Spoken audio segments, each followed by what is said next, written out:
வணக்கம் and welcome to Kamals Adupankarai.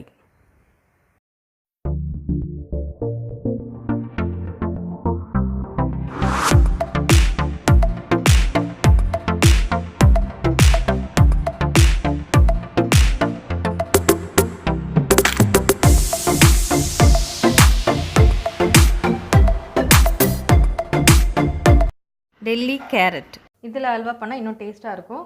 இப்போ இது ஒரு பெரிய கேரட்டே வந்து கிட்டத்தட்ட 1/4 கிலோ.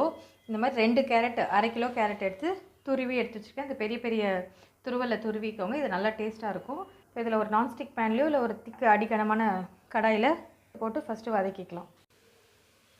1/2 லிட்டர் பால் நல்லா திக்காக காய வச்சு எடுத்துருக்கேன். தெரியுதுங்களா? 1/2 லிட்டர் பால் நல்லா திக்காக சுண்டை காஞ்சால் தான் இதுக்கு நல்லா டேஸ்ட் இருக்கும் கேரட் அல்வாக்கு.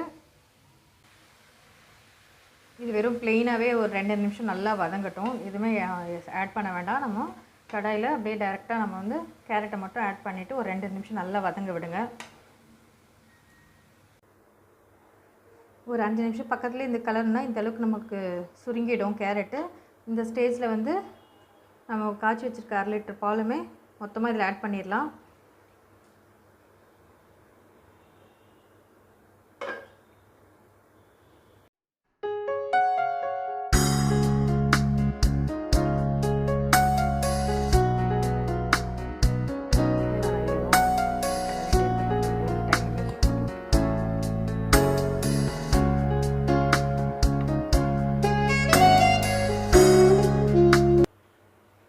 இது இன்னும் 10 நிமிஷம் ஒரு மூடி போட்டு மூடி வச்சுடுங்க.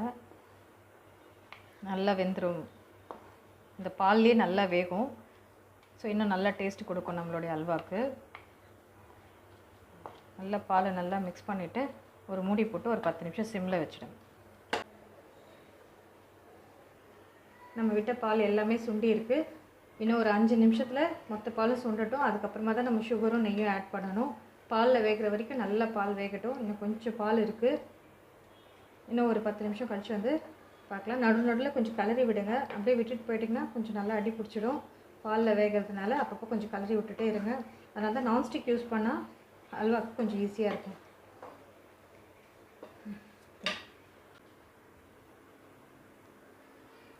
அரை கிலோ கேரட் எடுத்துருக்கோம் நம்ம. அதுக்கு இப்போ 1/2 லிட்டர் பால் போட்டுக்கோம். 1/2 லிட்டர் பால் நல்லா சுண்டிடுச்சிங்க பாருங்கள். பால் எதுவுமே இல்லை, நல்லா சுண்டி இருக்குது பால். இந்த ஸ்டேஜில் வந்து நல்லா நம்மளுடைய ஒரு 300லேருந்து 400 கிராம் அளவுக்கு சுகர் ஆட் பண்ணிடலாம். சுகர் இப்போ ஆட் பண்ணிவிட்டு இது நல்லா கொஞ்சம் சுகர் கரைய ஆரம்பிச்சிடும். மறுபடியும் அது வாட்டரி ஆகும். அது ஒன்றும் பிரச்சனை இல்லை. மறுபடியும் அந்த ஸ்டேஜுக்கு வந்துடும், சாலிட் ஸ்டேஜுக்கு. அது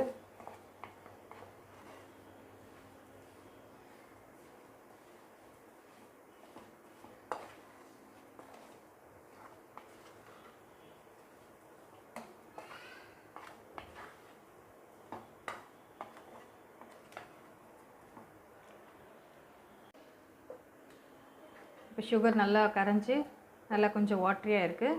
இது இன்னும் கொஞ்சம் வத்தட்டும். இந்த ஸ்டேஜில் வந்து கொஞ்சம் கொஞ்சமாக நெய் ஆட் பண்ணிக்கோங்க. நெய் வந்து ஒரு 1/4 கப் அளவுக்கு நெய் தேவைப்படும். ஒரு 100லேருந்து 150 ml எடுத்துக்கோங்க நெய்யை. மேலே வந்து கார்னிஷ் பண்ணுறதுக்காக கொஞ்சம் கேஷ்நட்டை பொடியாக நறுக்கி நெய்யில் வறுத்து இதில் ஆட் பண்ணியாச்சு. நல்ல கலர் வந்திருக்கு பாருங்கள்.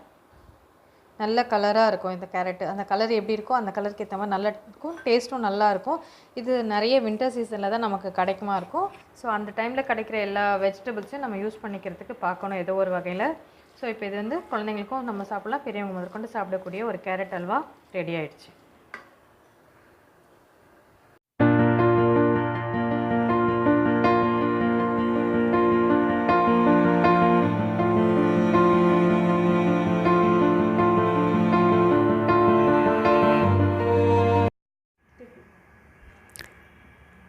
இந்த வீடியோ உங்களுக்கு பிடிச்சிருந்தா சப்ஸ்கிரைப் பண்ணுங்கள்.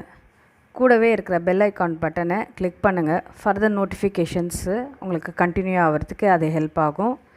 உங்களுக்கு இந்த வீடியோ பிடிச்சிருந்தா லைக் பண்ணுங்கள். ஏதாவது கமெண்ட் பண்ணணுன்னு இருந்தால் கமெண்ட் செக்ஷனில் கமெண்ட் பண்ணுங்கள். இது யூஸ்ஃபுல்லான வீடியோவாக இருந்தால் உங்கள் ஃப்ரெண்ட்ஸ் ரிலேட்டிவ்ஸ்க்கு ஷேர் பண்ணுங்கள்.